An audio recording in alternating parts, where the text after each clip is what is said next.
नमस्कार, KP news के bulletin में आपका स्वागत है। मैं हूं अश्विनी आपके साथ। चलिए शुरू करते हैं आज की खबरों का सिलसिला। उससे पहले एक नजर आज की सुर्खियों पर। मंत्री ईश्वर भी खंडरे ने भूमि सुरक्षा योजना के तहत नव लॉन्च किए गए ई खजाने डिजिटल भूमि रिकॉर्ड संग्रह केंद्र का उद्घाटन किया। बैंक डकैती का मामला, मंत्री ईश्वर खंडरे ने पीड़ित परिवार से की मुलाकात। बीदर में 2 सुरक्षा गार्डों की गोली मारकर हत्या करने और 93 लाख रुपए लूटने वाले लुटेरों की पहचान कर ली गई है, गृह मंत्री जी परमेश्वर। कर्नाटक के किसानों ने जगजीत सिंह दलेवाल के समर्थन में 26 जनवरी को ट्रैक्टर रैली की घोषणा की। सैफ अली खान पर हमले के मामले में एक शख्स हिरासत में पुलिस स्टेशन लाया गया। महाकुंभ, सरकार का हर आंकड़ा फर्जी, महाकुंभ को लेकर अखिलेश यादव का बयान।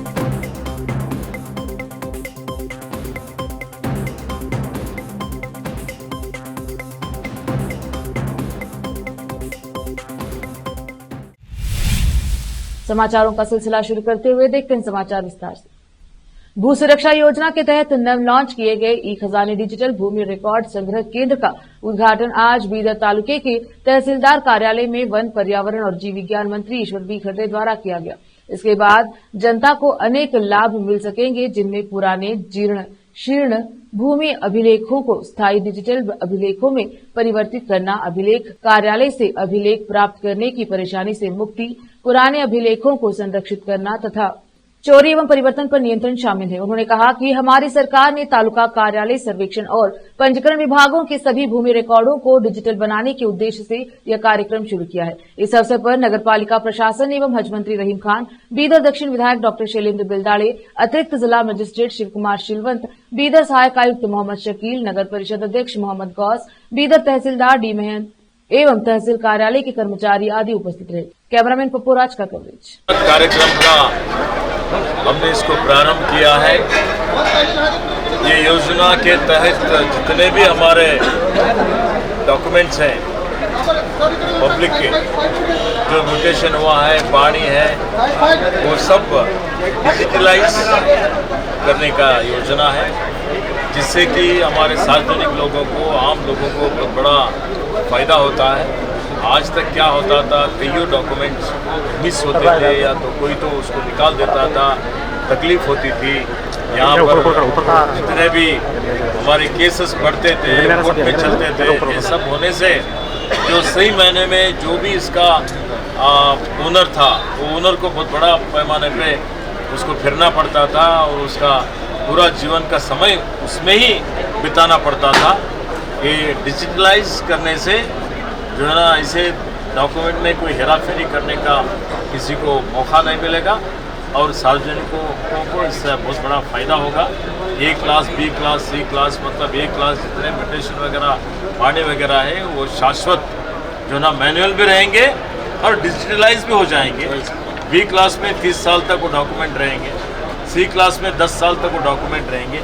ये योजना हमारे मुख्यमंत्री सिद्धरामैया जी और हमारे रेवेन्यू मंत्री श्री कृष्ण बैरेगौड़ा जी, हम सब मिलके जो है ना इसको चालना दिए हैं।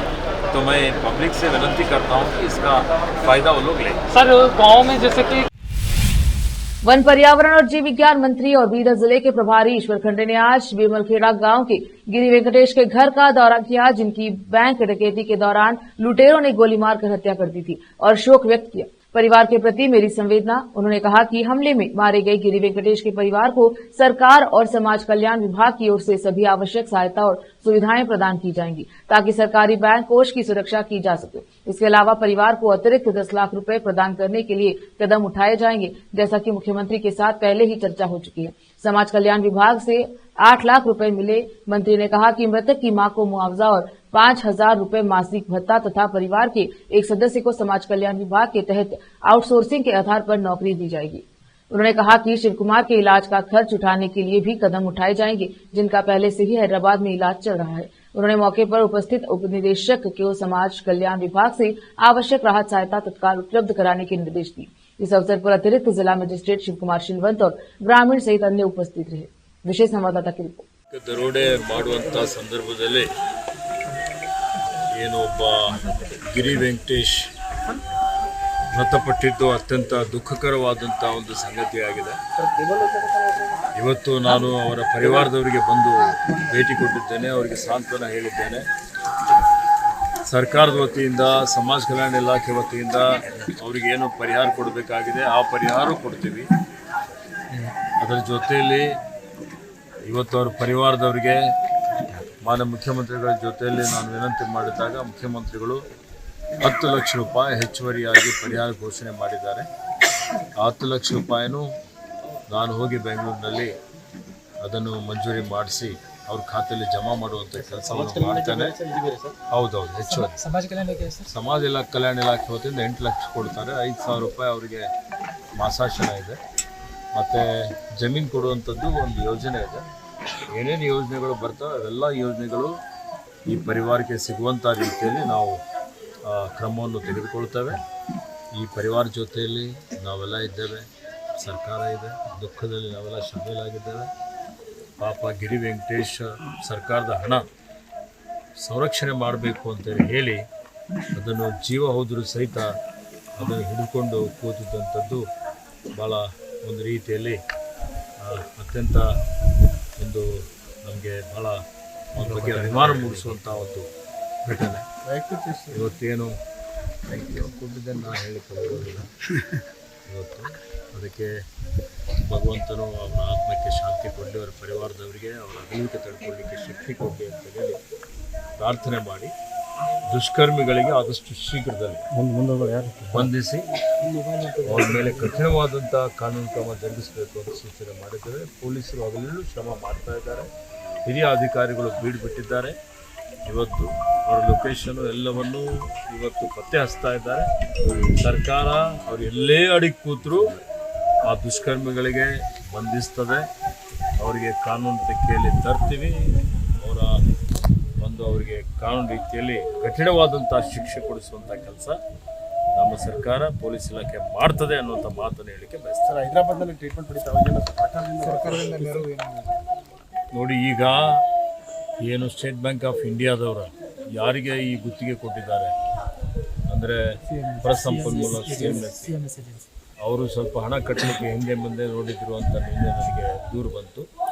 ಆ ರೀತಿ ಏನಾದರೂ ಅವರು ಕೊಟ್ಟಿಲ್ಲ ಅಂತ ಹೇಳಿದ್ರೆ ನಾನು ಸರ್ಕಾರದ ವತಿಯಿಂದ ವೆಚ್ಚ ಭರಿಸ್ತೀವಿ, ವೈಯಕ್ತಿಕವಾಗಿ ವೆಚ್ಚ ಭರಿಸ್ತೀವಿ. ಅದರ ಬಗ್ಗೆ ಯಾರೂ ಚಿಂತೆ ಮಾಡಬಾರ್ದು ಅಂತ KR ಆಸ್ಪತ್ರೆಯ ಮುಖ್ಯಸ್ಥರೇನಿದ್ದಾರೆ ನವೀನ್ ಅಂತ ಅವರಿಗೂ ಮಾತಾಡಿದ್ದೆ. ನೀಲೇಶ್ ಅಂತ ಇರ್ಬೋದು, ಮತ್ತು ಮುಸ್ತಫಾ ಅಂತ ಒಬ್ಬರು ಹಿರಿಯ ಡಾಕ್ಟರ್ ಇದ್ದಾರೆ, ಕರ್ನಾಕರ್ ರೆಡ್ಡಿ ಅಂತ ಡಾಕ್ಟರ್ ಇದ್ದಾರೆ.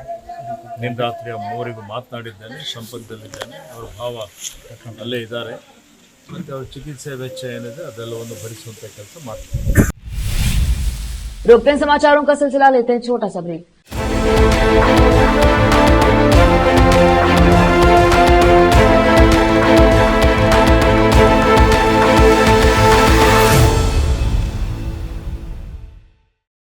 नूर एजुकेशन ट्रस्ट बीदर की ओर से चलाए जाने वाला Noor MEd and BEd college Bidar, recognized by NCTE Delhi and affiliated to Bidar University Bidar.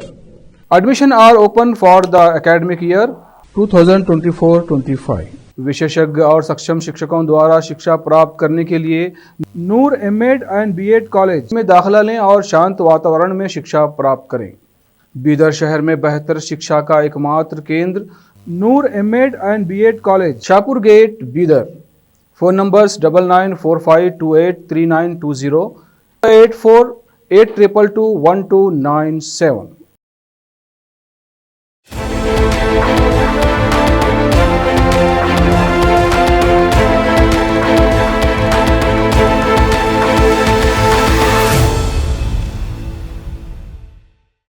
Break के बाद स्वागत है आपका। देखते हैं समाचार देश के। कर्नाटक के गृह मंत्री जी परमेश्वर ने शुक्रवार को कहा कि 16 जनवरी को बीदर में SBI ATM में पैसे भरने के लिए रखे गए 93 लाख रुपए लूटने वाले 2 लुटेरों की पहचान कर ली गई है।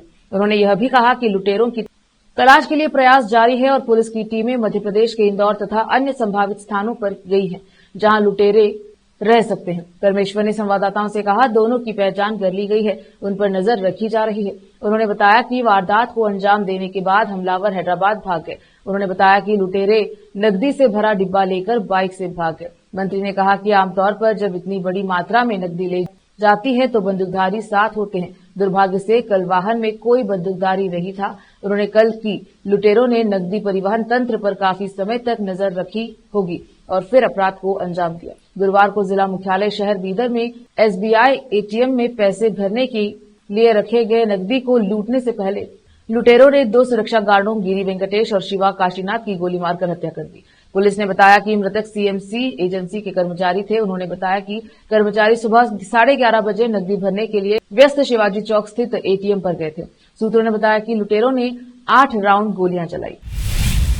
पंजाब में भूख हड़ताल पर बैठे किसान नेता जगदीप सिंह डल्लेवाल के साथ एकजुटता व्यक्त करते हुए कर्नाटक राज्य किसान संगठन के महासंघ के अध्यक्ष कुरबुर शांत कुमार ने कहा कि 26 जनवरी को जिला और तालुका केंद्रों में ट्रैक्टर रैली आयोजित की जाएगी। संयुक्त किसान मोर्चा के नेता डल्लेवाल किसानों की उपज के लिए न्यूनतम समर्थन मूल्य गारंटी कानून को लेकर आज पंजाब के खनौरी बॉर्डर पर पिछले 52 दिनों से भूख हड़ताल पर है।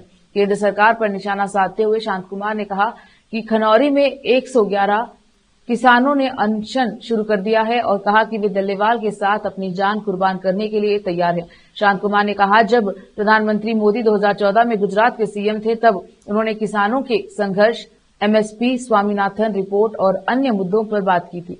अब वे अपने सारे वादे भूल गए हैं। आंदोलन उन्हें उनके वादों की याद दिलाने के लिए है। राज्य सरकार महल के मैदान के स्वामित्व के संबंध में 1997 में दायर मूल मुकदमे का जल्द निपटारा करने की मांग करेगी, क्योंकि सरकार हस्तांतरणीय विकास अधिकार TDR मुद्दे को अंतिम रूप दिए जाने से पहले मामले को निपटाना चाहती है।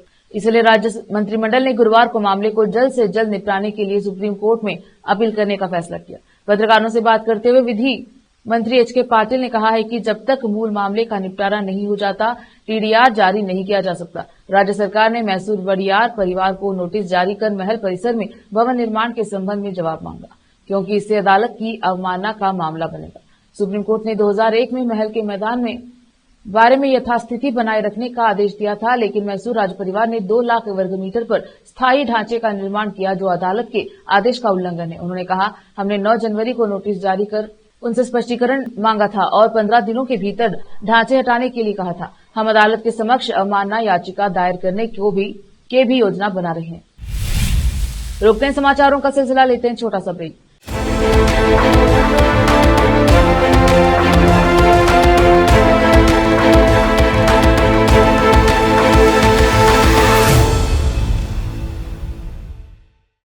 नूर एजुकेशन ट्रस्ट बीदर की ओर से चलाए जाने वाला नूर M.Ed and B.Ed college Bidar, recognized by NCTE Delhi and affiliated to Bidar University, Bidar. Admission are open for the academic year 2024-25.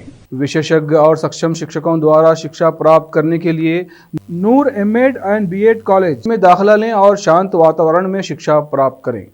Bidar शहर में बेहतर शिक्षा का एकमात्र केंद्र Noor M.Ed and B.Ed college, Shahpur gate, Bidar.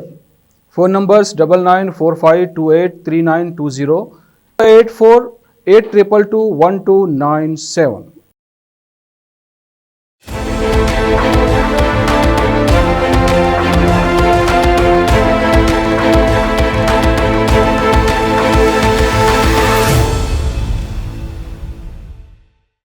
Break के बाद स्वागत है आपका। देखते हैं समाचार देश के।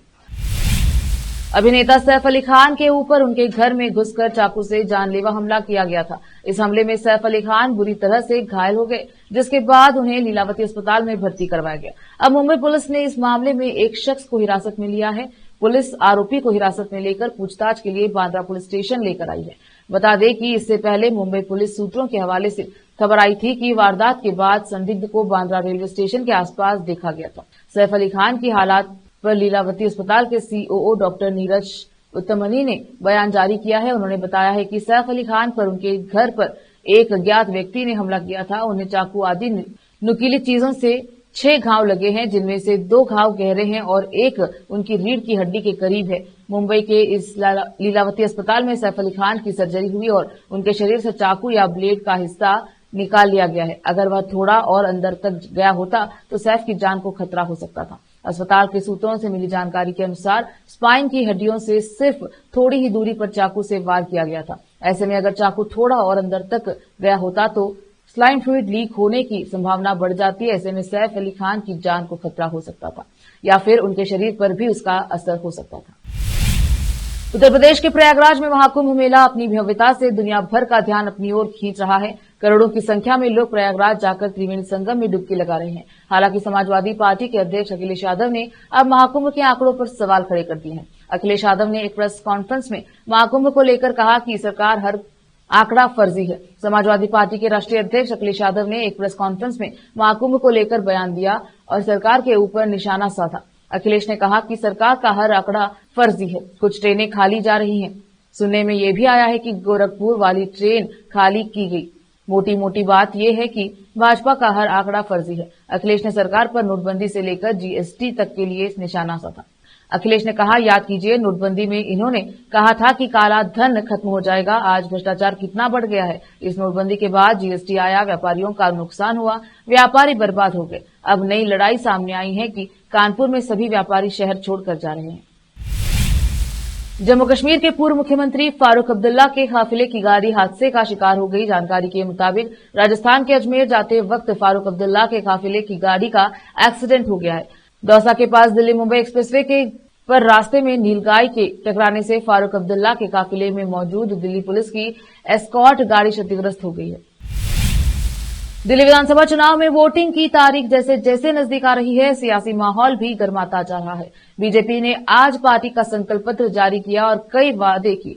वहीं आम आदमी पार्टी के संयोजक अरविंद केजरीवाल ने एक प्रेस कॉन्फ्रेंस को संबोधित करते हुए बीजेपी के संकल्प पत्र को आम आदमी पार्टी के लिए गए काम को वादों की नकल बताया। अरविंद केजरीवाल ने कहा, बीजेपी अध्यक्ष जेपी नड्डा ने आज बीजेपी का संकल्प पत्र जारी किया। उन्होंने ऐलान किया है कि वे भी फ्री वाली रेवड़ी देंगे। अगर ऐसा ही है तो फिर हमारी योजनाएं को फ्री वाली रेवड़ी कहकर देश भर में उसकी आलोचना क्यों करते थे, क्यों कहते थे कि केजरीवाल गलत है। मोदी जी और बीजेपी कहे कि फ्री वाली रेवड़ी से कोई खजाने को कोई नुकसान नहीं है। फ्री वाली रेवड़ी भगवान का प्रसाद है। बता दें कि बीजेपी ने अपना संकल्प पत्र जारी रखते हुए यह ऐलान किया कि अगर वह दिल्ली की सत्ता में आती है तो मौजूदा सरकार की ओर से चलाई जा रही सभी जन कल्याणकारी योजनाओं को तो जारी रखेगी ही, साथ ही महिलाओं को 2,500 रुपए की सम्मान राशि भी देगी। पार्टी ने विधानसभा चुनाव जीतने पर 500 रुपए एलपीजी सिलेंडर और वरिष्ठ नागरिकों के लिए 2,500 रुपए पेंशन की भी घोषणा की। उत्तर प्रदेश के प्रयागराज जिले में महाकुंभ 2025 का आयोजन किया गया है। 13 जनवरी से महाकुंभ की शुरुआत हो चुकी है। इसी बीच महाकुंभ को लेकर अखिलेश यादव के बयान पर उत्तर प्रदेश सरकार के मंत्री दयाशंकर सिंह ने कहा कि महाकुंभ से बड़ा धार्मिक आयोजन दुनिया में नहीं होता। ये सब बयान देकर वो क्या दर्शाना चाहते हैं वही समझते होंगे।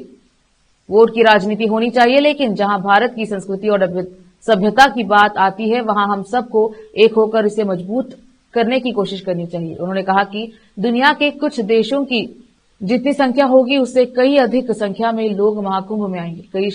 कई देशों के श्रद्धालु महाकुंभ में स्नान करने के लिए महाकुंभ आते हैं। वोट की राजनीति नहीं चाहिए। गंगा में उन्होंने जाकर स्नान किया, हरिद्वार में आपने स्नान किया तो महाकुंभ में आकर स्नान कीजिए। 144 साल बाद यह महाकुंभ आया है। दोबारा जब ऐसा संयोग बनेगा तब हम में से कोई भी जिंदा नहीं बचा होगा। ये तो सौभाग्य की बात है कि हमें ऐसा अवसर मिला है कि हम महाकुंभ में स्नान कर सके। एक बार फिर से रोकते हैं समाचारों का सिलसिला, लेते हैं छोटा सा break.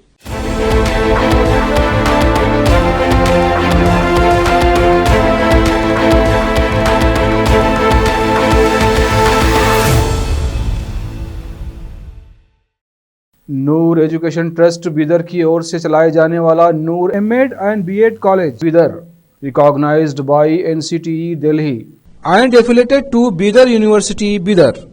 Admission are open for the academic year 2024-25.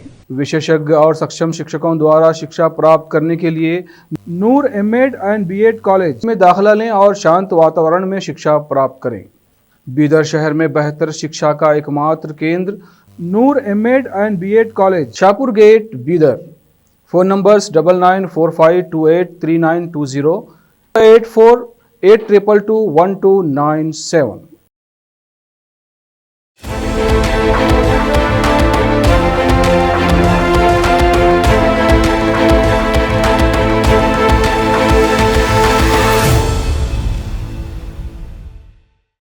Break के बाद स्वागत है आपका। देखते हैं अंतर्राष्ट्रीय समाचार। दुनिया के सबसे बड़े बैटरी भंडारण संयंत्रों में से एक में बृहस्पतिवार दोपहर भीषण आग लग जाने से सैकड़ों लोगों को वहां से हटने का आदेश दिया गया। आग की वजह से उत्तरी कैलिफोर्निया में राजमार्ग 1 का एक हिस्सा बंद कर दिया गया। मरकरी न्यूज की खबर के अनुसार आग की लपटें और काला धुआं उठता हुआ नजर आ रहा है और इसमें कमी आने से कोई संकेत नहीं दिख रहे। आग के कारण लगभग 1,500 लोगों के मॉस्क लैंडिंग और एल्कोहॉन्स्लो क्षेत्र के खाली करने का निर्देश दिया गया है। सैन फ्रांसिस्को से लगभग 124 किलोमीटर दक्षिण में स्थित मॉस लैंडिंग पावर प्लांट का स्वामित्व टेक्सास की कंपनी विस्ट्रा एनर्जी के पास है और इसमें हजारों लिथियम बैटरियां हैं। लिथियम बैटरियां सौर ऊर्जा जैसे नवीकरणीय ऊर्जा स्रोतों से प्राप्त बिजली के भंडारण के लिए महत्वपूर्ण है, लेकिन यदि इनमें आग लग जाए तो उसे बुझाना बहुत कठिन हो सकता है। मॉन्टेरी काउंटी के सुपरवाइजर ग्लेन चर्च के KSBW टीवी ने कहा कि यह एक आपदा है। व्हाइट हाउस के एक शीर्ष भारतीय अमेरिकी अधिकारी ने कहा है कि वह वैश्विक चुनौतियां, खासकर सार्वजनिक स्वास्थ्य और दवा नवाचार के क्षेत्र में चुनौतियों का समाधान करने के लिए अमेरिका भारत साझेदारी महत्वपूर्ण है। Office of national drug control policy के निदेशक डॉक्टर राहुल गुप्ता ने दुनिया की सुरक्षा और स्वास्थ्य के लिए यह महत्वपूर्ण है कि दोनों देश सभी क्षेत्र में अपनी साझेदारी बनाए रखें और उसे आगे बढ़ाएं।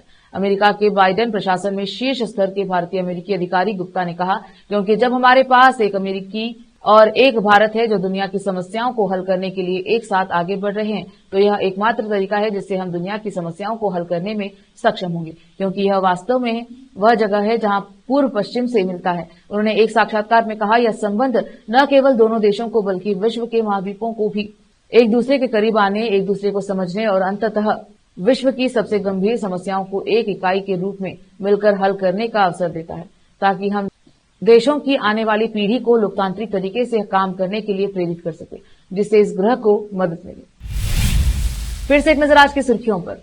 मंत्री ईश्वर खंडरे ने भूमि सुरक्षा योजना के तहत नव लॉन्च किए गए ई खजाने डिजिटल भूमि रिकॉर्ड संग्रह केंद्र का उद्घाटन किया। बैंक डकैती का मामला, मंत्री ईश्वर खंडरे ने पीड़ित परिवार से की मुलाकात।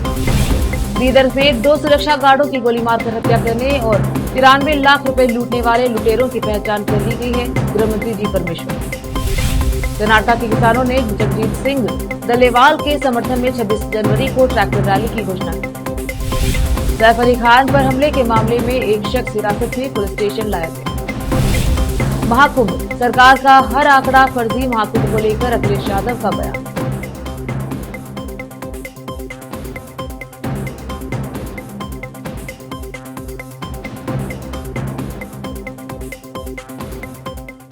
केपी न्यूज के बुलेटिन में अब तक के लिए इतना ही। देखते रहे केपी न्यूज 24/7। धन्यवाद।